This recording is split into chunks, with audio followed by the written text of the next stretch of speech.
Hola, muy buenas noches. Bienvenidos Claudio, José Miguel, Pablo, Valdivia y David. Bienvenidos a esta nueva sesión de este módulo, de este curso de decisiones estratégicas. Estamos ya en la segunda semana, estamos entrando en tierra derecha en nuestras actividades. Sean todos ustedes bienvenidos. Vamos a dar inicio de inmediato a esta sesión del día de hoy.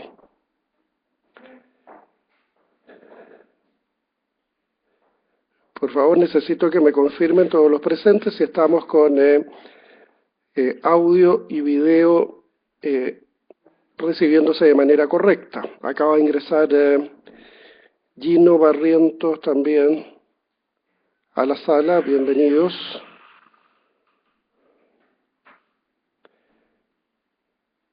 Espero que la semana haya sido para ustedes una buena semana. Entiendo que ha habido algunas complicaciones de tiempo, fundamentalmente con las tareas. Bienvenido, Oscar. Y bueno, vamos a dar las flexibilidades que sean necesarias para que ustedes puedan desarrollar de manera normal sus actividades.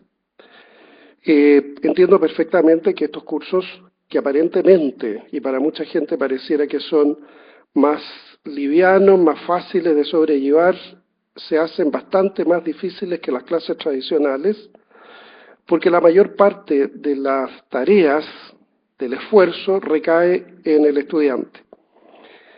Y por lo tanto se requiere una dosis bastante alta de autodisciplina. Hay que planificar muy bien los tiempos, hay una cantidad abundante de material que estudiar, que es facilitada porque los apuntes, que son la parte sustantiva, son respaldados o su lectura es facilitada a través de unas presentaciones en Flash. Y adicionalmente a eso hay una serie de otros documentos que, como decíamos la vez anterior, les recomiendo que los vayan viendo en la medida que van teniendo tiempo y que van necesitando reforzar alguna materia en particular.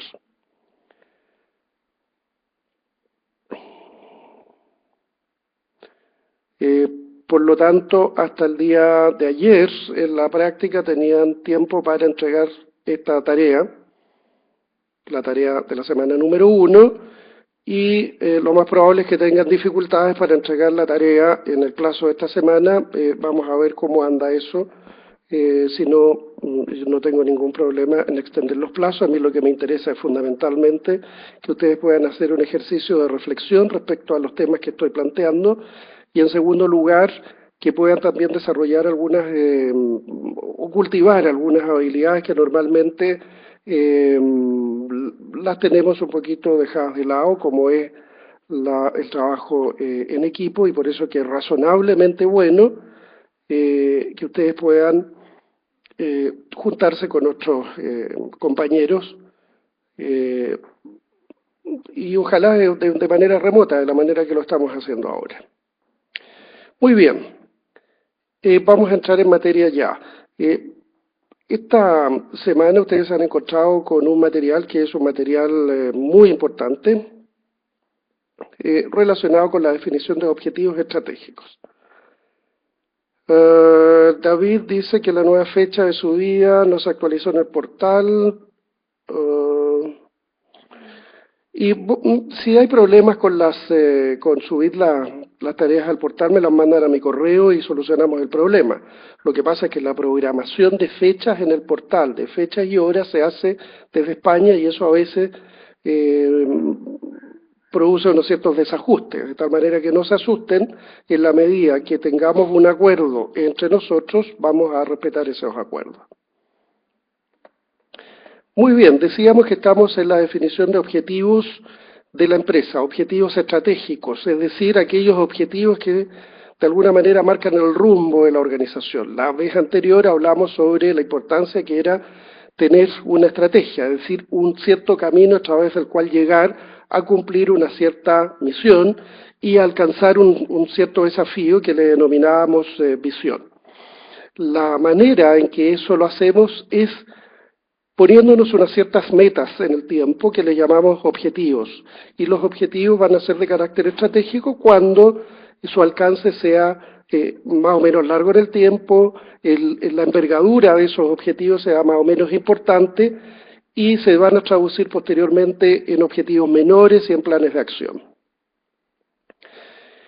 Junto con la necesidad de definir objetivos estratégicos, definir una cierta misión, una cierta visión, un cierto marco valórico del quehacer de la empresa, también es importante entender que la definición de los objetivos estratégicos tiene que ver con dos fuentes de información que son relevantes y que sirven además para definir este marco misional.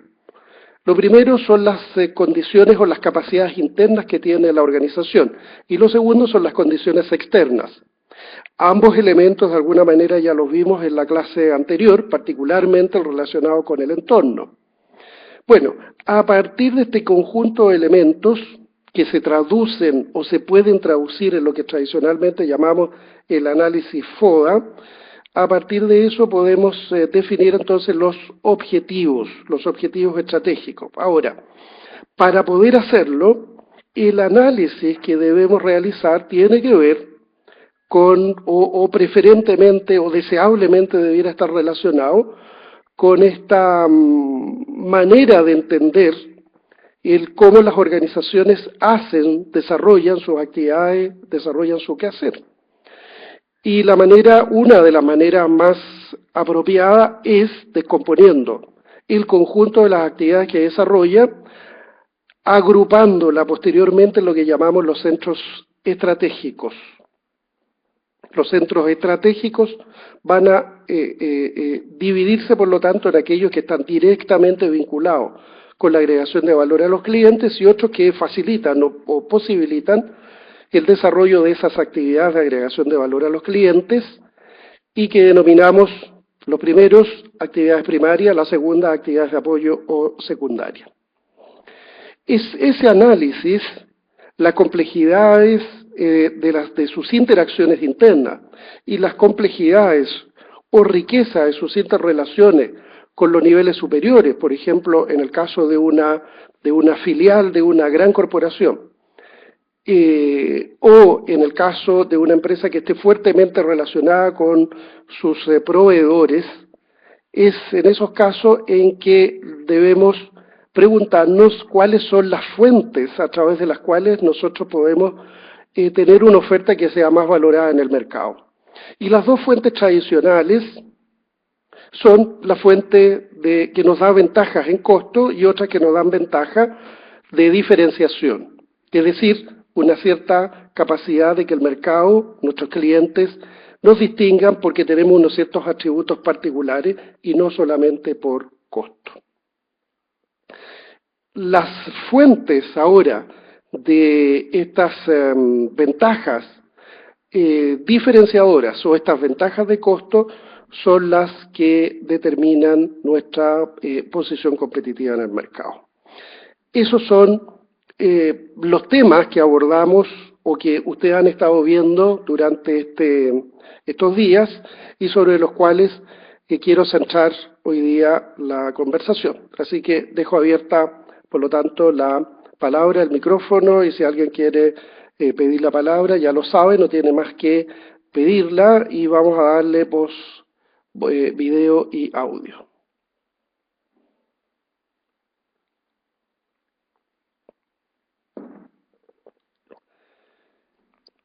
Bien, Claudio nos dice que no le queda claro el concepto de agregación. Cada unidad estratégica de negocio se enfoca a un segmento y un solo producto, y en la agregación varios productos a un mismo segmento, varios segmentos. La verdad, Claudio, es que aquí estamos hablando básicamente de lo mismo.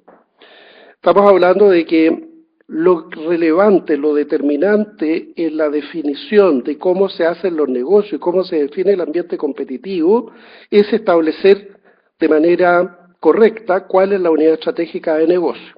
Y la unidad estratégica de negocio puede tener uno o varios o muchos productos.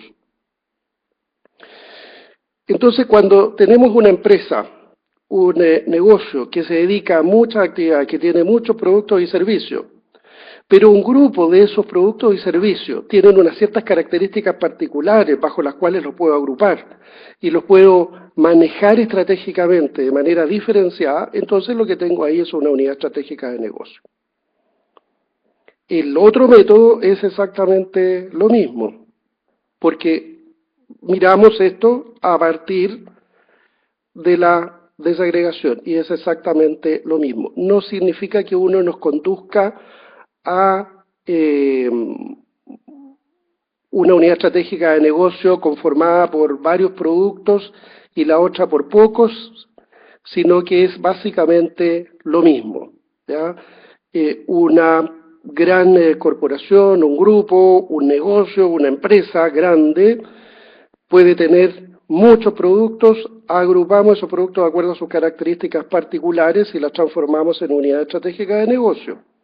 Y al revés, cuando hacemos entonces la mirada a partir de los productos, asociamos estos productos en base a sus similitudes en función de mercado y los agrupamos bajo la lógica de unidad estratégica de negocio.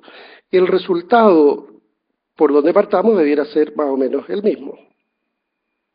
No sé si queda claro, Claudio. Ok.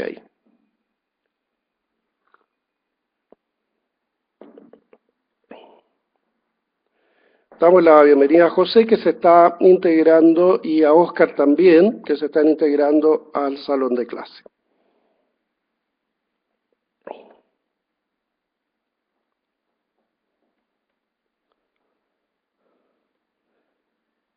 Muy bien, ¿cómo estamos?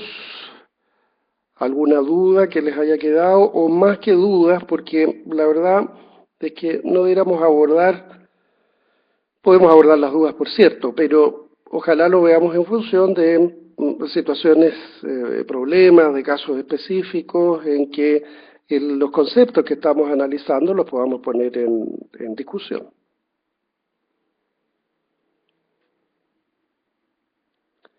Bien, David nos señala que para la tarea 2 tengo que armar la cadena de valor con respecto a la pregunta 1 de la externalización. A ver si me aclaras, no me acuerdo muy bien, hice hace algún tiempo ya la tarea, no me acuerdo muy bien cuáles son las preguntas, si no las tengo a mano. Si me puedes decir cuáles son las preguntas que estoy haciendo en esa tarea, te lo agradecería.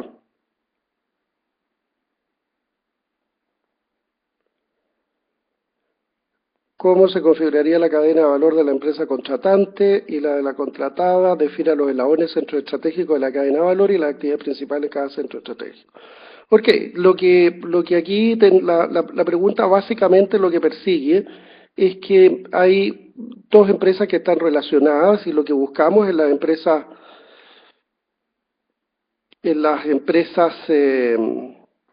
relacionadas, empresas que están de alguna manera vinculadas comercialmente. Voy a ir al tema de las empresas contratantes y contratadas. Tiene que ver con una mejor integración de las cadenas de valor, porque si nosotros logramos como empresa contratada, por ejemplo, logramos integrarnos virtuosamente con la cadena de valor de la empresa contratante, entonces es como si estuviéramos dentro de esa empresa. Estamos agregando valor en una cierta dimensión de las actividades de la empresa que nos contrata y por lo tanto nuestra percepción de valor o la percepción de valor que tienen nuestros clientes respecto de nuestro quehacer se hace más significativa, se hace mayor. Y por lo tanto, ¿cuál es la tarea? Que nosotros tenemos que distinguir cuáles son los elementos relevantes, significativos para la empresa contratante e integrarnos a partir de esos elementos.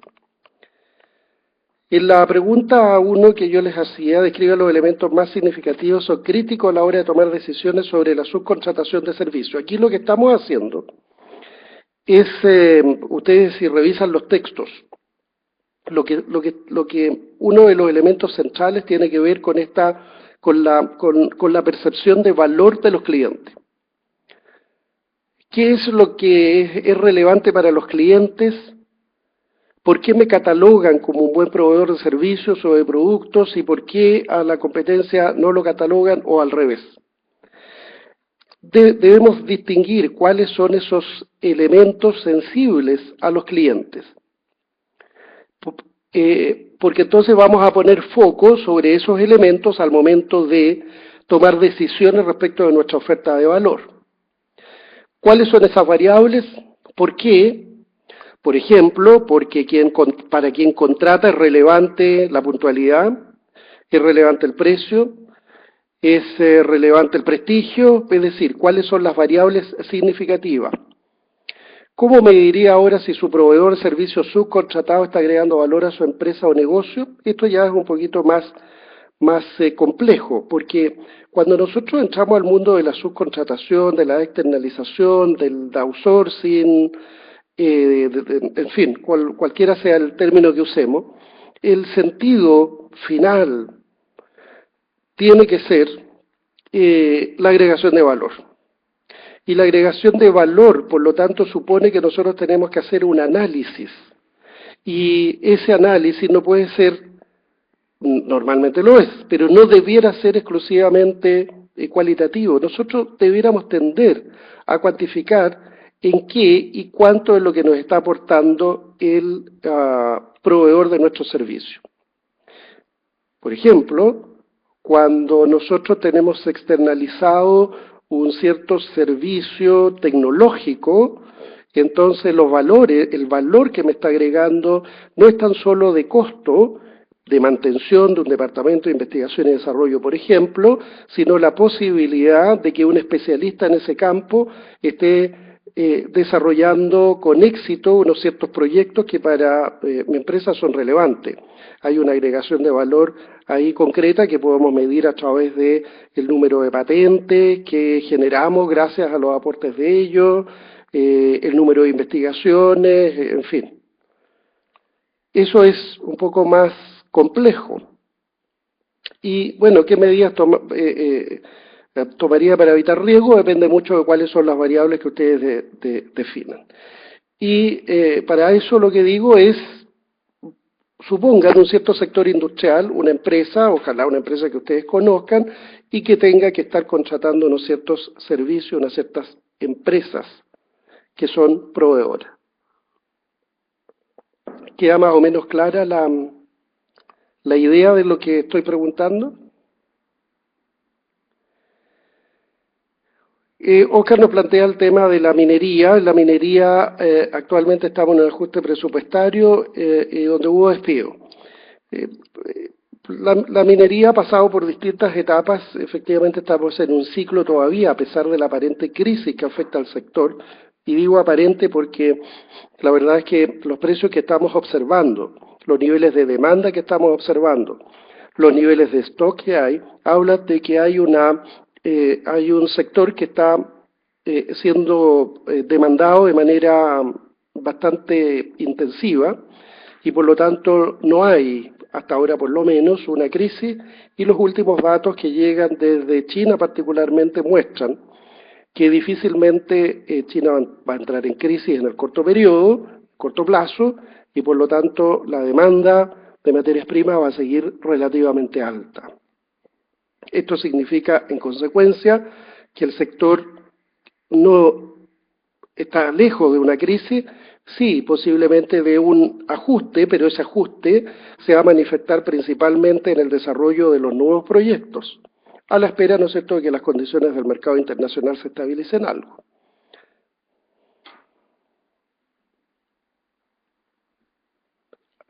En esa circunstancia hay que preguntarse, bueno, cuáles son los valores o cuál es el valor principal que busca el contratante.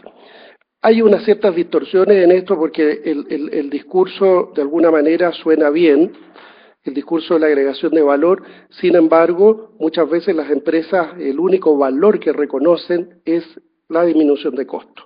Y por lo tanto hay que ser extraordinariamente hábil para y convincente para demostrar que ese no es el único valor a agregar en una empresa determinada. Y ahí lo que hay que hacer fundamentalmente es demostrar con números, con evaluación de proyectos, que una baja de costo puede tener efectos sustanciales mayores que si se mantienen esos contratos, y esos contratos lo que hacen es ampliar operaciones, mejorar rentabilidad, etcétera. En este caso de la minería, ¿cómo puedo medir a las empresas? Bueno, de las empresas contratadas. ¿Cómo se puede medir a las empresas contratadas? Sí, y lo que digo es lo siguiente, necesitamos como empresa contratante conocer qué es lo que estamos contratando, qué es lo que está generando dentro de mi empresa, no solo desde el punto de la baja de costo, como en comparación a si yo lo hiciera, por ejemplo, hacer una cierta actividad, qué pasa si la contrato, si la subcontrato, o tengo trabajadores propios y equipamiento propio. Ese es el primer análisis, el análisis más superficial. Por cierto, es un análisis importante que debe hacerse porque ahí tiene que haber un diferencial positivo o cero, pero en ningún caso puede ser negativo. El segundo análisis tiene que ver con que además de eso, ¿qué más de aquello que yo no puedo hacer en mi empresa, esa empresa contratada me está ayudando? Me está ayudando a resolver problemas adicionales, me está ayudando a generar valor en otras áreas, me está ayudando a la vinculación, me está ayudando a mejorar la imagen, y eso establecerlo a partir de unos ciertos indicadores. Por ejemplo, disminución de accidentes, por ejemplo, disminución de eventos de contaminación, etcétera. Es decir, hay numerosas maneras a través de las cuales podemos identificar cuál es la agregación de valor que hace mi empresa y eso traducirlo a recursos financieros.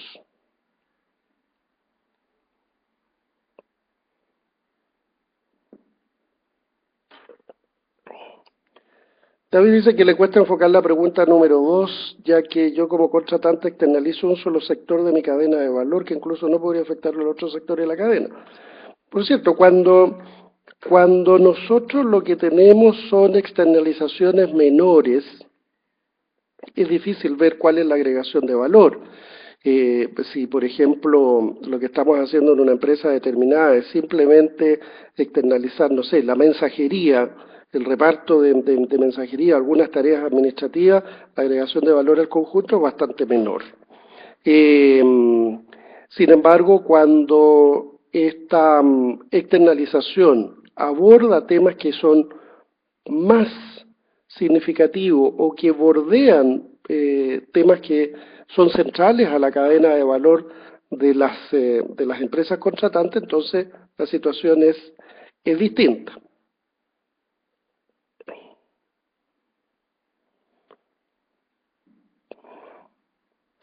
Ahora, normalmente una empresa subcontratada lo que hace es afectar una parte de la cadena de valor, logística, por ejemplo, operaciones, I+D, infraestructura.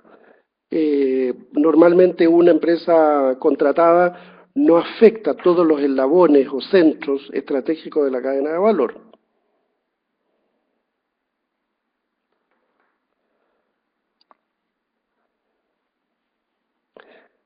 Claudio nos plantea que la visión es lo que la empresa quiere para un futuro. Esto no aparece en el texto como parte del objetivo. Solo faltaría con la visión.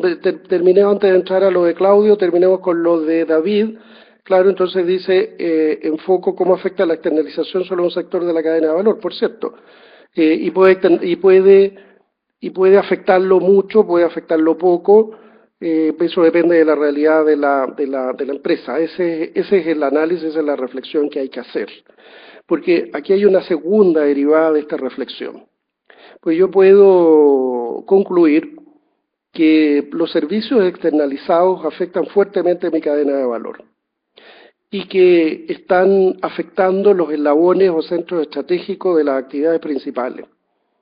Y por lo tanto lo que tengo ahí son beneficios relevantes, pero riesgos importantes. Y por lo tanto la reflexión es una reflexión de carácter estratégico. ¿Me conviene o no me conviene hacer eso? ¿O por qué? ¿O en qué condiciones? ¿O con qué límites voy a aceptar eso? Se fijan que hay aquí reflexiones que van un poquito más allá de lo que estamos planteando en la superficie. Damos la bienvenida a María, a Verónica también y a José que acaban de integrarse. Y vamos ahora a lo que planteaba Claudio. Claudio nos dice que la visión, no aparece el tema de la visión en los objetivos estratégicos en este capítulo, efectivamente no aparece. No significa que no sea importante, no significa tampoco que sea excesivamente relevante. Aquí hay una discusión que no tiene mucho sentido, que es una discusión bastante teórica, que es respecto de qué es más importante, si la misión o la visión. Y que se refleja, por ejemplo, cuando construimos los mapas estratégicos asociados al Balance Scorecard. Y sobre Balance, si todos están de acuerdo, vamos a ver en la clase presencial la manera de llevar y de construir unos buenos Balance. Y la discusión es si el Balance tiene que estar referenciado a la misión o a la visión.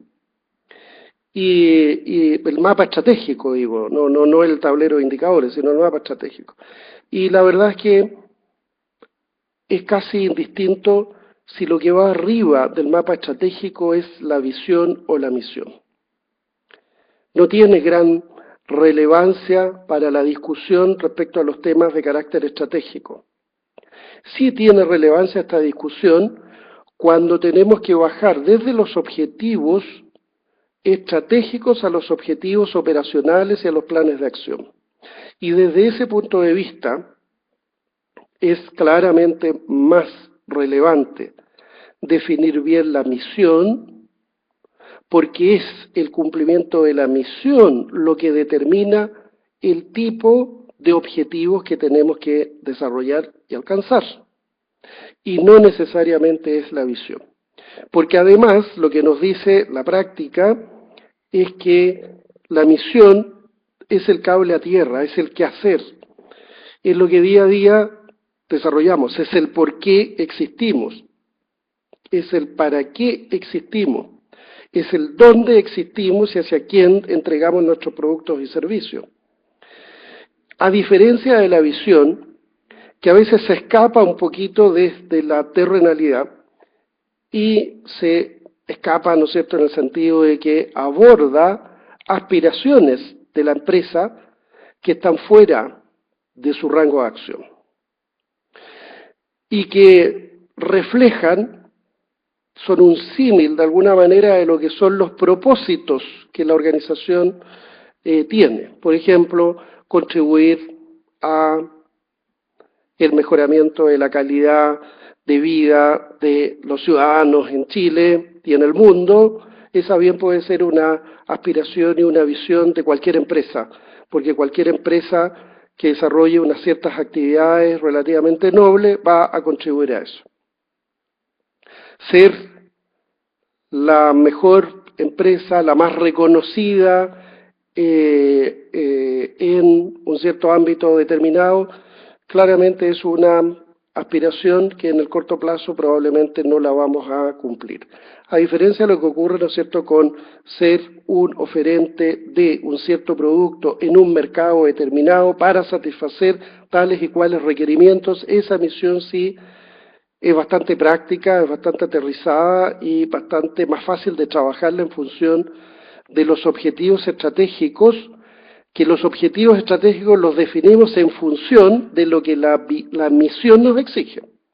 Entonces, yo lo que les pido es no enredarnos en la discusión de misión y visión. La misión es absolutamente necesaria tenerla. La visión Hay una discusión si es necesaria o no.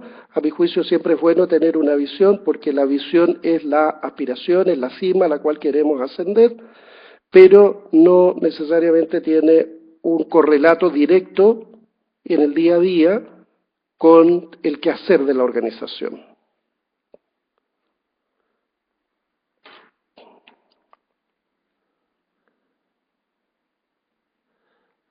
Me perdí un poco, déjenme revisar, por favor. Hubo varios. David vuelve, dice entonces, enfoco cómo afecta la externalización sobre los sectores de la cadena de valor. Sí, no al 100% de todos los sectores, por cierto que no, porque la externalización, los servicios, cualquiera, no afectan al total de los centros estratégicos. José nos plantea cuál sería el nuevo enfoque del análisis FODA en la actualidad.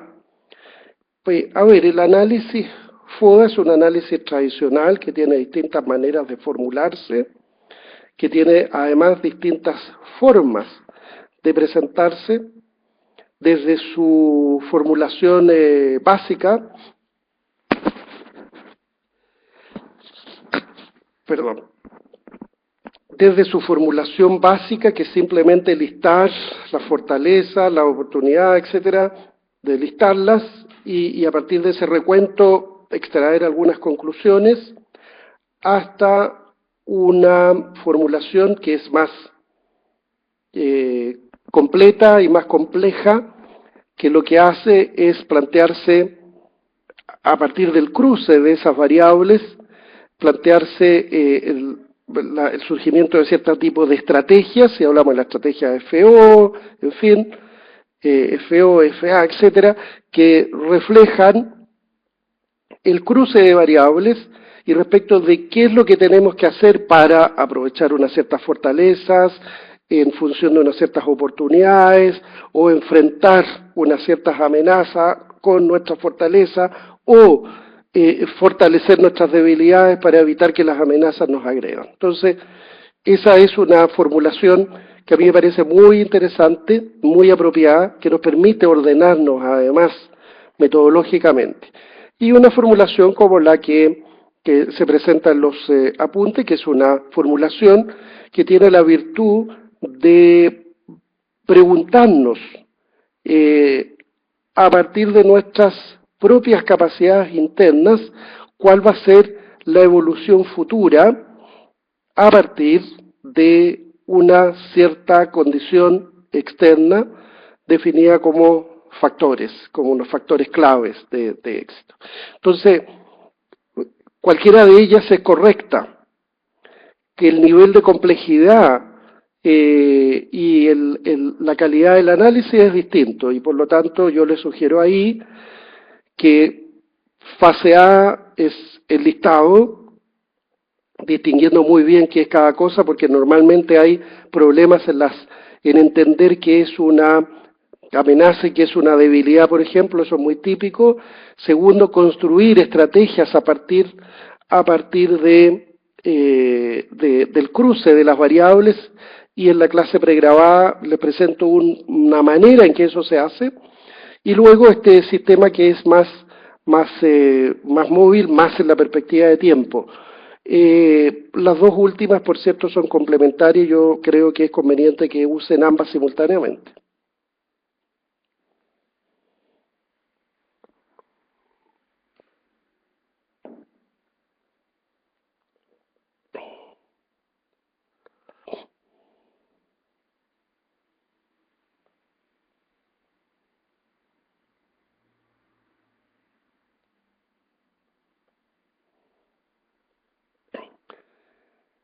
Estamos con 9 participantes. ¿Hay alguien que no vino a la clase el día de hoy? Ya vamos a ver.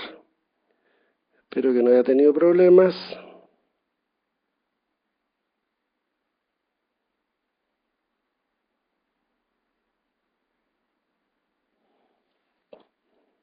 Yo respecto al FODA quisiera señalar que sigue siendo utilizado como una de las herramientas más poderosas y más usadas en las empresas todavía. Uno se encuentra en muchas empresas en que su herramienta de análisis estratégico es el análisis FODA.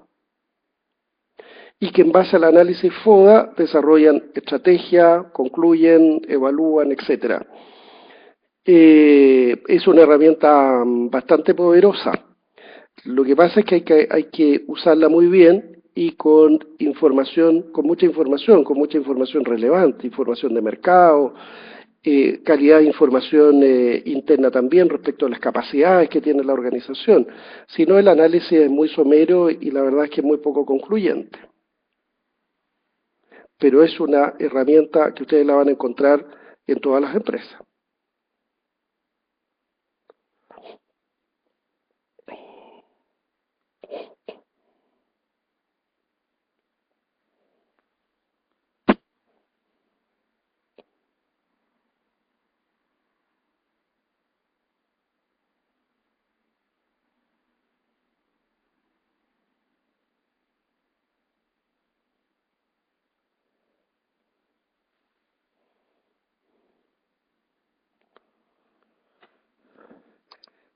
¿Cómo estamos, muchachos?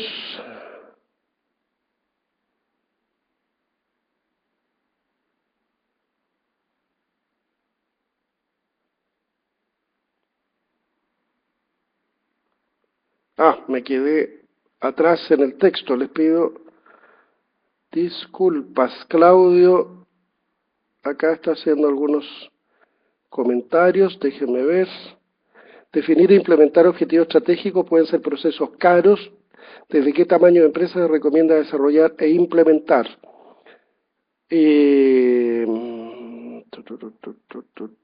Vamos con lo de Claudio. ¿Desde qué tamaño de empresa? Desde la empresa unipersonal. No hay ninguna razón para que una empresa pequeña, que es el sentido de tu pregunta, para que una empresa pequeña establezca unas ciertas definiciones de carácter estratégico. Por ejemplo, el qué hacer, la misión. Es absolutamente necesario hacerlo. ¿Por qué? Porque si no, nos desfocalizamos en nuestro qué hacer. Dado que en una empresa pequeña las tareas de sobrevivencia son más apremiantes, entonces lo que puede ocurrir es que estemos permanentemente preocupados de buscar oportunidades distintas, diversas, que nos hacen desfocalizarnos de aquello en lo cual somos más competentes. Y por lo tanto es importante que nos focalizarnos estratégicamente, eso es muy importante. Y la focalización se traduce en tener unos ciertos objetivos. Si nosotros decimos, en una empresa pequeña, ¿no es cierto?, que nuestros objetivos son mejorar nuestras ventas en un 5% al año, un 10% al año, doblar nuestra participación, acceder a un mercado nuevo, doblar nuestra cartera de clientes, esos objetivos estratégicos son los que hay que perseguir. Y por lo tanto todo lo que hagamos, todos los planes de acción que implementemos tienen que estar en función de eso. Lo importante de definir eso, de tener objetivos estratégicos, es precisamente que tenemos claro qué es lo que tenemos que hacer y hacia dónde queremos llegar. Recuerden lo que decíamos de Alicia en el País de las Maravillas. Si no sabemos a dónde queremos llegar, da lo mismo cómo lo hagamos. Si tenemos claro a dónde queremos llegar, vamos a definir estrategias, medios, responsables, etcétera. Pasa lo mismo con este cuento de la cebra coja, en que pues, quiero brevemente contárselos. En la selva africana, el león estudia antes de cazar una cebra, estudia al piño de cebras, a la manada, no sé cómo se llama, conformada por 20, 30 cebras, la estudia durante horas y a veces días. ¿Y qué es lo que hace en este estudio? Identifica cuál es la cebra coja, es decir, la cebra más débil de todo el piño. Y luego, cuando encuentra la oportunidad, lo que hace es atacar. En el camino de atacar se le aparecen distintas oportunidades. eh, cebras que se caen, en fin, otras que se abalanzan sobre el león en su ataque. Sin embargo, el león tiene un objetivo claro: atacar la cebra coja. Y lo que hace, y por lo tanto, es eso. Cuando utiliza esta estrategia fuertemente focalizada en el cumplimiento de un cierto objetivo, la tasa de éxito que tiene es de un 100%. Entonces, ¿cuál es la lección? Bueno, focalizarnos en aquellos objetivos que queremos lograr, haciendo las acciones que son congruentes, que son coherentes con ese objetivo y no cualquier cosa. ¿Qué es lo que observamos normalmente en las pequeñas empresas? Una gran diversidad, un abanico de acciones esperando encontrar la mejor oportunidad, en lugar de ser sistemático en avanzar en un cierto camino.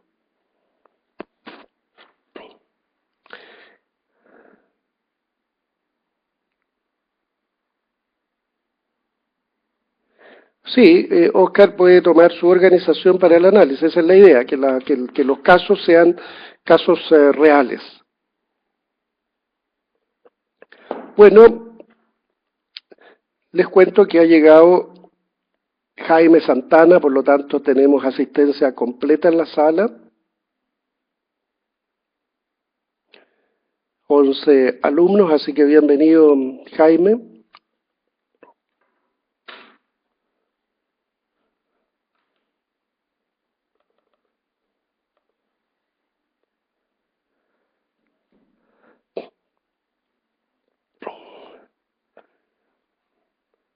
Muy bien, ¿cómo estamos?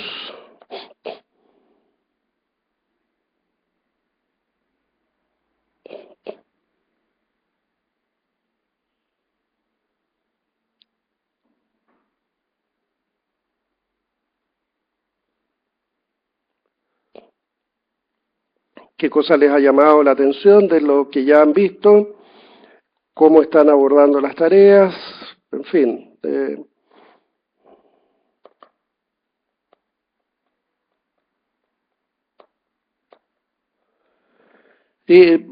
Claudio hace una pregunta interesante, que es una pregunta que la voy a hacer extensiva al análisis estratégico en general. Si el análisis FODA tiene una cierta periodicidad para hacerse o no. La verdad es que esto no hay ninguna regla respecto a esto, porque esto depende de qué. Depende de dos condiciones fundamentales. Depende del tipo de industria en el que estemos y por cierto depende del entorno. Depende del tipo de industria porque hay industrias en las cuales los ciclos son relativamente largos. Veamos el caso de la industria minera o de la industria siderúrgica, por ejemplo, la industria de los ferrocarriles. O la industria incluso de las líneas aéreas, que aparecen, ¿no es cierto?, con grandes cambios permanentemente porque aparecen muchas noticias, pero en los hechos los ciclos de cambio son relativamente largos. En estos casos, los análisis estratégicos, incluyendo el análisis FODA o cualquier otro, no se requiere que sean hechos con demasiada frecuencia, porque la verdad es que los ciclos en esas industrias son relativamente largos, las condiciones de mercado no cambian drásticamente. A diferencia de lo que ocurre en otras industrias, la industria de los alimentos, por ejemplo, la industria del retail, la industria de las telecomunicaciones, hoy día es una industria muy dinámica y por lo tanto lo que observamos ahí es la necesidad de estar permanentemente redefiniendo o más bien reestudiando cuáles son las condiciones externas, particularmente el entorno, y si nuestras capacidades internas han estado mejorando o se han estado deteriorando en el tiempo, sobre todo en relación a la competencia. Entonces, no hay una regla clara respecto a esto. Sin embargo, esto no significa que sobre todo en las industrias en las cuales los ciclos son relativamente largos, las evaluaciones no se hagan. Es condición indispensable, debe formar parte de nuestra metodología permanente, hacer evaluación y mejora de nuestro proceso. incluyendo los procesos de reflexión estratégica, de planificación estratégica, de redefinición de objetivos estratégicos, de revisión de la misión, de la visión, de los valores y, por cierto, de los objetivos. Eso debe hacerse de manera sistemática, periódica, permanente. El tiempo en que se hace, cuánto dura ese ciclo, eso depende mucho de la industria y depende de lo que esté pasando en el entorno. Jaime nos pregunta que en la tarea 2, la pregunta 2 también se contesta en base a una industria conocida más general. No me acuerdo cuál era la pregunta 2, se me olvidan las cosas rápido, déjame revisar porque lo habíamos ya analizado. La pregunta 2, ¿cómo se configuraría la cadena de valor de la empresa contratante esa?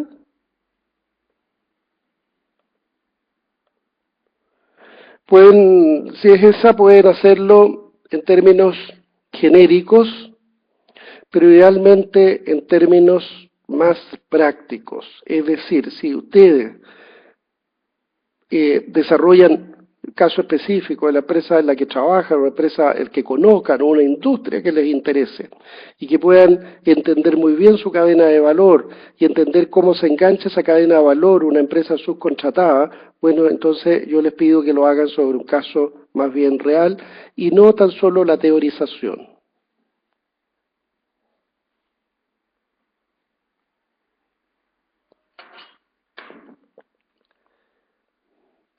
Claudio señala sobre las 5 fuerzas de Porter, es para una empresa que quiere entrar a un determinado mercado, se puede utilizar para evaluar el mercado ya estando en él. Sirve para las dos cosas. Por cierto, es una herramienta extraordinariamente poderosa cuando nosotros queremos evaluar la atractividad del mercado para entrar en este mercado.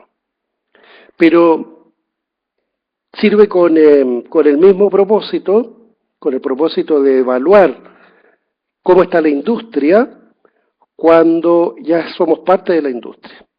Porque ¿qué es lo que ocurre? Muchas veces somos un poquito ciegos respecto de lo que está pasando en la industria, porque tendemos a mirar, más bien, a mirar internamente y no a mirar hacia afuera. Entonces no nos hacemos preguntas que son fundamentales, como por ejemplo estamos en una industria en la cual hay rumores de la aparición de sustitutos, en la cual hay rumores de la participación de nuevos competidores, en la cual hay una guerra de precios entre los competidores actuales, en la que los clientes están muy interesados en integrarse hacia atrás o los proveedores hacia adelante, etcétera. Tenemos que hacernos esas preguntas. Forman parte del análisis del entorno, cuestión que tenemos que hacer permanentemente. Las 5 fuerzas de Porter no están obsoletas como mucha gente cree.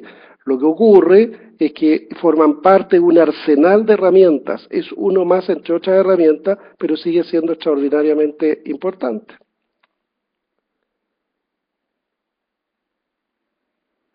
Las tareas son con notas, efectivamente. Estas 5 tareas que tenemos son todas con nota.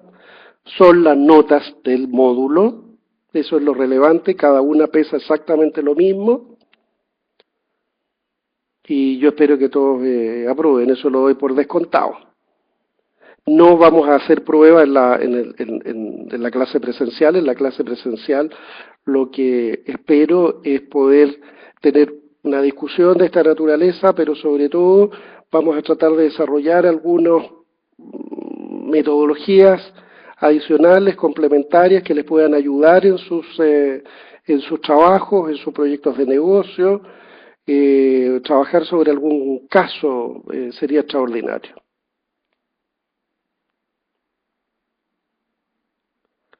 Un enfoque estratégico puede ser mixto, o sea, con un enfoque en costo y en diferenciación a la vez. Yo lo que entiendo, Gino, es que lo que estás diciendo es que la elección de la estrategia para ser competitivo puede ser simultánea, tanto de diferenciación como obteniendo ventaja en costo. La verdad respecto a esto es que la teoría clásica lo que nos dice es que una empresa lo que debe hacer es tomar una opción estratégica. Y la opción estratégica es o ir hacia la diferenciación o ir hacia una ventaja de costo. Y que la peor opción es una empresa que se queda a mitad de camino. Es decir, que toma parcialmente algo de uno y otro lado. Esta manera de entenderlo, la verdad es que ha sido superada.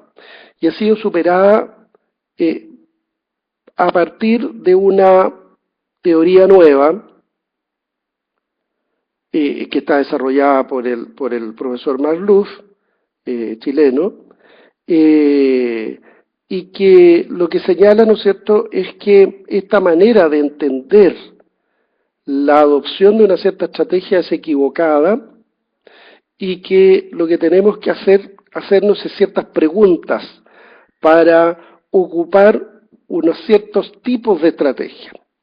Y esas preguntas tienen que ver con que si nuestra estrategia está orientada a servir mejor al cliente, está orientada a una mejor oferta de valor o está orientada a integrarse con el cliente. Y dependiendo de cuál sea esa opción, uno puede tomar elementos de uno u otro lado. Ese modelo, que es el modelo Delta, me parece a mí que tiene un valor especial porque supera esta discusión, que si ustedes se fijan es una discusión que es interesante cuando nosotros estamos discutiendo respecto de una posición de liderazgo, pero las organizaciones, las empresas que pueden disputar posiciones de liderazgo son escasas en una industria determinada. Y por lo tanto, no cabe necesariamente la pregunta si yo debo distinguirme porque soy altamente competitivo en costo o porque tengo algún atributo diferenciador, sino que debo distinguirme a partir de la calidad de lo que hago, del nivel de integración que tengo con la empresa, con mi cliente, o de la posibilidad de integrarme, de integrar sistemas con mi cliente. Entonces es una discusión un poco superada. Creo que sobre este tema me parece pertinente que lo analicemos con más profundidad, incluso en la clase presencial. Voy a entregarles algún material adicional que básicamente se corresponde con el modelo Delta. Si ustedes lo buscan, lo van a encontrar. El modelo Delta es una muy buena explicación. Yo diría es una explicación más aterrizada de lo que en realidad ocurre en las empresas normales.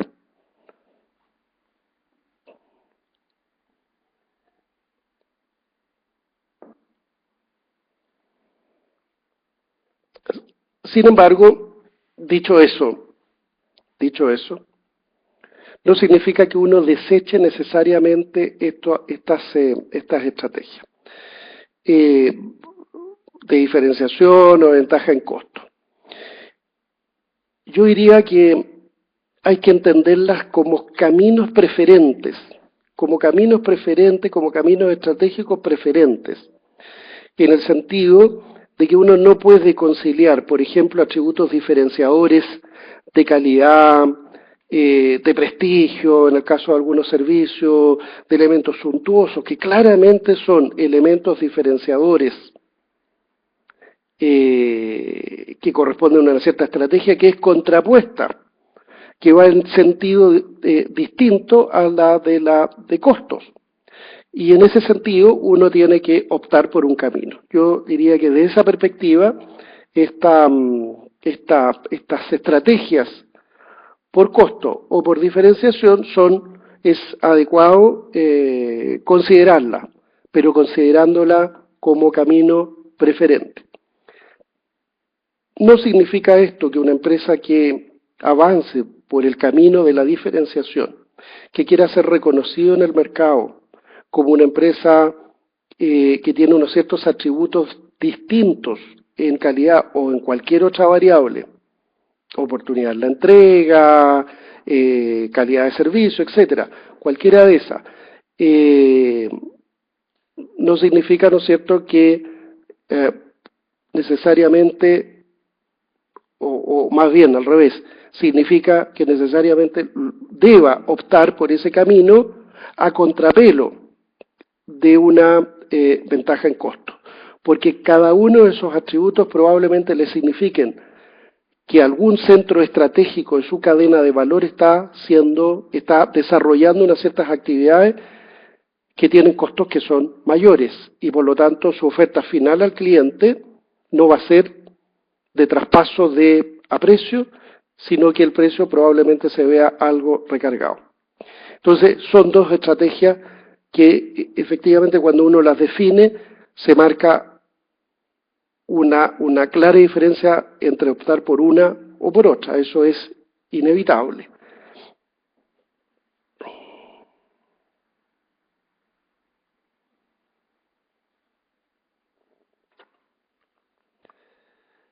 Claudio nos señala, donde trabajo, la diferencia entre un servicio y otro se evalúa en la calidad, que engloba varios puntos, ejemplo, puntualidad, apoyo, servicio entregado, exactamente. Ese tipo de variables son los atributos diferenciadores. Esos son los atributos diferenciadores. Y que tienen que ver con la percepción de valor.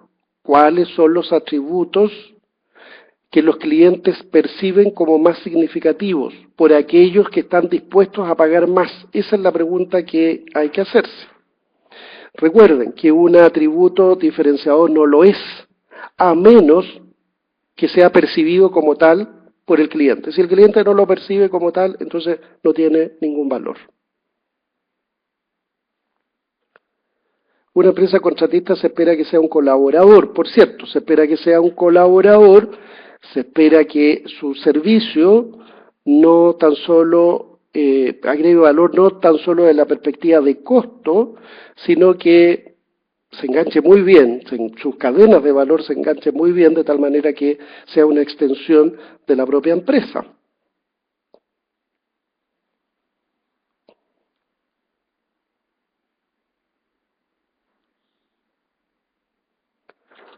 Uno aporta a seguir con quien entrega un buen servicio, no cambiarlo cuando lo contratado es lo que necesita. Por cierto, eso es relevante, eso se llama el costo de cambio. Es decir, cuando yo tengo un servicio que me acomoda, que me sirve, que me responde, que cumple bastante bien con los atributos que yo he definido, tal cual tú lo planteas, calidad de atención, servicio, puntualidad, etcétera, cualquiera de esos, entonces, la pregunta que hay que hacerse es si cuando yo voy a optar por dejar ese contrato o ese contratista y voy a incorporar a otro, entonces tengo un costo de cambio. Ese costo de cambio puede ser muy alto y se puede manifestar, ¿no es cierto?, en pérdidas de confianza, en problemas en la producción, en problemas en la calidad de servicio, en problemas en la oportunidad de entrega, etcétera. Y por lo tanto, puedo no estar dispuesto a pagar ese costo, que es el costo de cambio, y seguir con un contrato que incluso puede ser un poco más caro.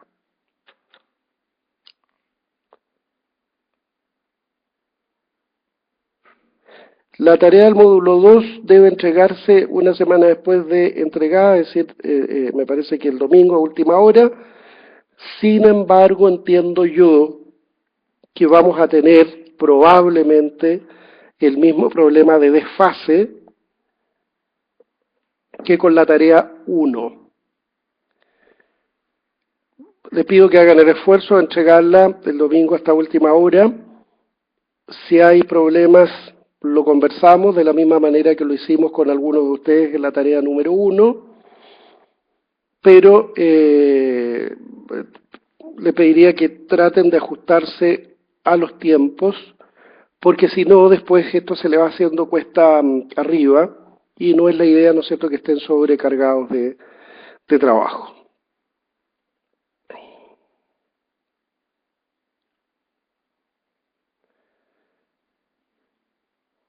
Muy bien, ¿cómo estamos?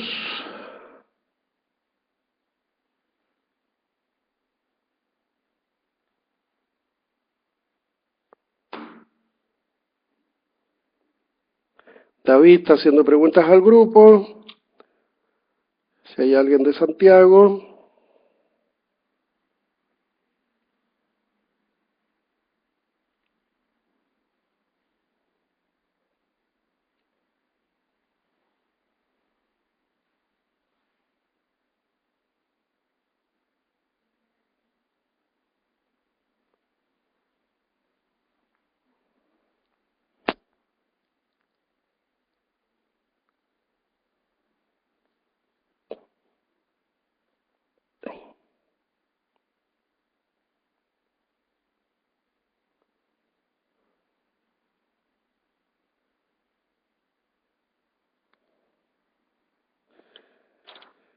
Verónica nos hace una pregunta, dice en relación con la cadena de valor para el caso de los contratistas, la desagregación va en directa relación con las actividades desarrolladas.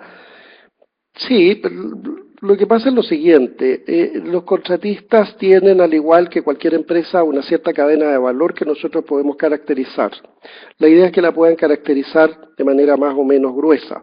Parte de esas actividades van a estar en relación con,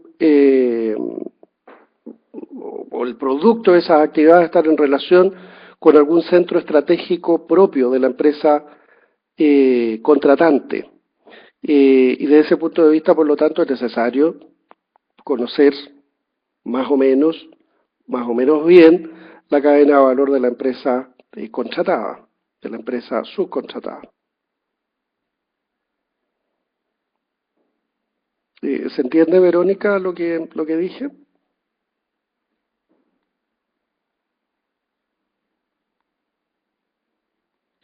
Ok.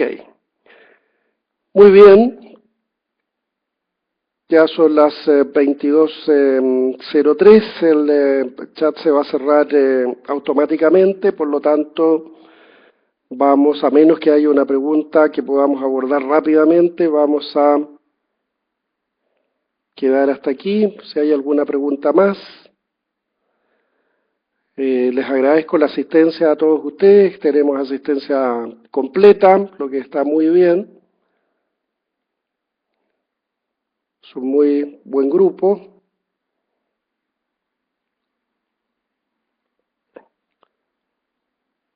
Así que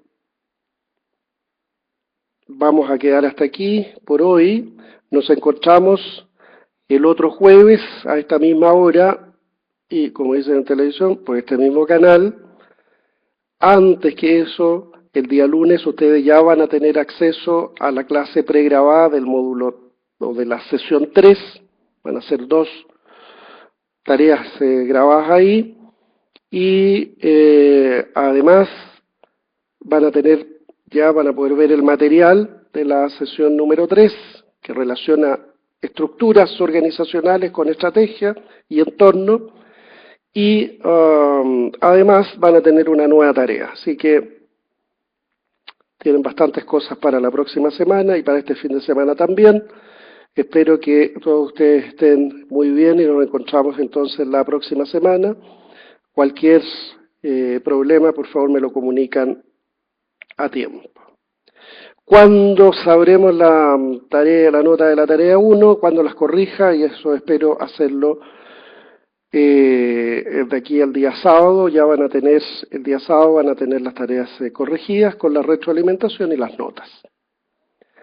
Ok, muy buenas noches, ha sido un gusto compartir con ustedes una vez más y nos vemos la próxima semana.